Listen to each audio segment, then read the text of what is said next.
নমস্কার বন্ধুরা, অজয় পাপিয়া রান্নাঘরে আপনাদের সবাইকে স্বাগত জানাই। বন্ধুরা, আজকে আমি আপনাদের সঙ্গে খুবই সুস্বাদু একটা রেসিপি শেয়ার করব। আজকে আমি আপনাদেরকে বানিয়ে দেখাবো কেশারি সুজি। এই রেসিপিটির নামটা যতটা সুন্দর, খেতেও কিন্তু ততটাই ভালো হয়। একবার বানিয়ে খেলে কিন্তু এর স্বাদ আপনারা কখনোই ভুলতে পারবেন না, খেতে বারবার মন করবে। তো বন্ধুরা, এই রেসিপিটি বানানো কিন্তু খুবই সহজ, অল্প উপকরণ অল্প সময়ে এটা বানিয়ে নেওয়া যায়। চলুন দেরি না করে দেখে নেওয়া যাক আজকের রেসিপি।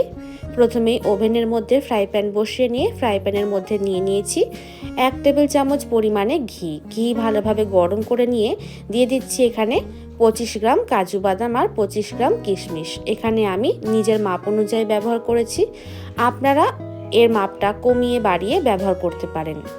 এবার এটাকে নেড়ে চেড়ে মিডিয়াম ফ্লেমে ভালোভাবে ভাজা করে নিতে হবে। কাজু বাদাম আর কিশমিশ ভালোভাবে ভেজে নেওয়া হয়ে গেছে। এবার এটাকে তুলে আমি একটা বাটির মধ্যে রেখে দিয়েছি। দেখুন, এটা পরে ব্যবহার করব। এবার ওই ঘিয়ের মধ্যে দিয়ে দিচ্ছি 1 কাপ পরিমাণে সুজি। আমি এখানে সুজির মাপটা আপনাদের বলে দিচ্ছি, এখানে 200 গ্রাম সুজি আছে। সুজিটাকেও একদম লো ফ্লেমে নেড়ে চেড়ে ভালোভাবে ভেজে নিতে হবে। সুজি ভাজার সময় খেয়াল রাখতে হবে সুজির রঙটা যেন লাল না হয়ে যায়। সুজির রঙটা কিন্তু এই রকম সাদাই থাকবে। দেখুন, আমি প্রায় 10 মিনিট সময় ধরে লো ফ্লেমে সুজিটাকে ভেজে নিয়েছি। এখন সুজির মধ্যে থেকে খুব সুন্দর একটা গন্ধ ছাড়তে শুরু করে দিয়েছে। এবার এটা আমি সরিয়ে একটা বাটির মধ্যে তুলে রেখে দিলাম। তো বন্ধুরা, এবার ওই ফ্রাই প্যানের মধ্যেই 3 কাপ পরিমাণে আমি জল নিয়ে নিলাম। 1 কাপ সুজির জন্য 3 কাপ জল ব্যবহার করেছি। জল গরম হয়ে গেলে জলের মধ্যে 2টো ফাটানো এলাচ আর দিয়ে দিয়েছি সামান্য পরিমাণে একটু অরেঞ্জ কালারের ফুড কালার। এটা পুরোপুরি অপশনাল, যদি আপনাদের কাছে থাকে তাহলে দেবেন, যদি না থাকে আপনারা নাও ব্যবহার করতে পারেন। এবার ফুড কালার দেওয়ার পরে নেড়ে চেড়ে ভালোভাবে মিশিয়ে নেওয়ার পরে আগে দিয়ে যে সুজিটা আমি ভেজে রেখে দিয়েছিলাম সেটা দিয়ে দিয়েছি। দেওয়ার পরে ভালোভাবে নেড়ে চেড়ে নিচ্ছি। গ্যাসের ফ্লেম অবশ্যই লোতে রাখতে হবে, লোতে রেখে ভালোভাবে এইভাবে নাড়াচাড়া করে নিতে হবে। জলটা এখন ভালোভাবে শুকিয়ে গেছে। সুজি কিন্তু খুব তাড়াতাড়ি জল টেনে নেয়, তাই এই কাজটা করতে খুব বেশি সময় লাগবে না। জল যখন ভালোভাবে সুজির মধ্যে টেনে নেবে তখন দিয়ে দিয়েছি 1/2 কাপ পরিমাণে চিনি। আপনারা আপনাদের স্বাদ অনুযায়ী চিনিটা ব্যবহার করবেন। চিনি দেওয়ার পরে চিনিটাকে ভালোভাবে নেড়েচেড়ে গলিয়ে নিয়েছি, আর চিনির মধ্যে থেকে যে জলটা বের হবে সেটাকেও শুকিয়ে নিয়েছি।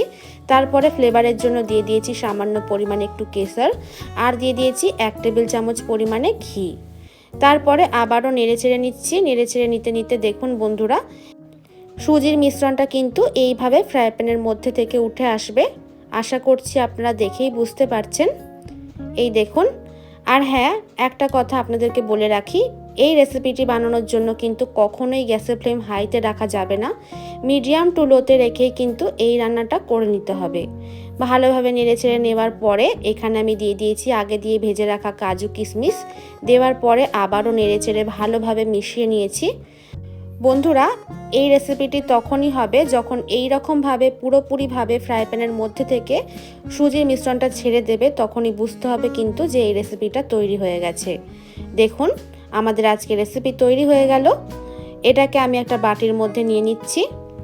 বন্ধুরা, আপনারা যারা এখনও এই রেসিপিটা একবারও বাড়িতে ট্রাই করেননি তাদের কাছে অনুরোধ, আপনারা অবশ্যই একবার হলেও এই রেসিপিটি বাড়িতে বানিয়ে খেয়ে দেখুন। একবার বানিয়ে খেলে আপনারা বারবার খেতে চাইবেন, এটা এমনই একটা রেসিপি। এই বাটির মধ্যে রেখে আমি সুজির মিশ্রণটা সেট করে নিয়েছি। এবার এটা আমি একটা থালার মধ্যে নিয়ে নিচ্ছি। দেখুন বন্ধুরা, কতটা সুন্দর দেখতে হয়েছে। তো বন্ধুরা, ওপর দিয়ে আমি ডেকোরেশনের জন্য আগে দিয়ে কিছু কিশমিশ আর কাজু সরিয়ে রেখে দিয়েছিলাম, যেটা আমি ভেজে রেখে দিয়েছিলাম সেটা দিয়ে দিয়েছি। আর ওপর দিয়ে সামান্য পরিমাণে একটু কেশর দিয়ে দিলাম, যেহেতু এটা কেশরি সুজি। এবার আপনাদেরকে আমি এটা কেটেও দেখাচ্ছি কতটা সুন্দর হয়েছে। এই দেখুন বন্ধুরা, এতটাই সুন্দর খেতে হয় বন্ধুরা যে আপনাদেরকে আমি বলে বোঝাতে পারছি না। মুখে দিলেই কিন্তু এর অসম্ভব একটা টেস্ট আপনারা বুঝতে পারবেন। তাহলে বন্ধুরা, আজকের রেসিপিটি কেমন লাগলো অবশ্যই কমেন্ট করে জানাতে ভুলবেন না। লাইক করবেন, শেয়ার করবেন, আর চ্যানেলটিকে সাবস্ক্রাইব করে রাখবেন এমনই নতুন নতুন রেসিপির জন্য। ভিডিওটি দেখার জন্য ধন্যবাদ।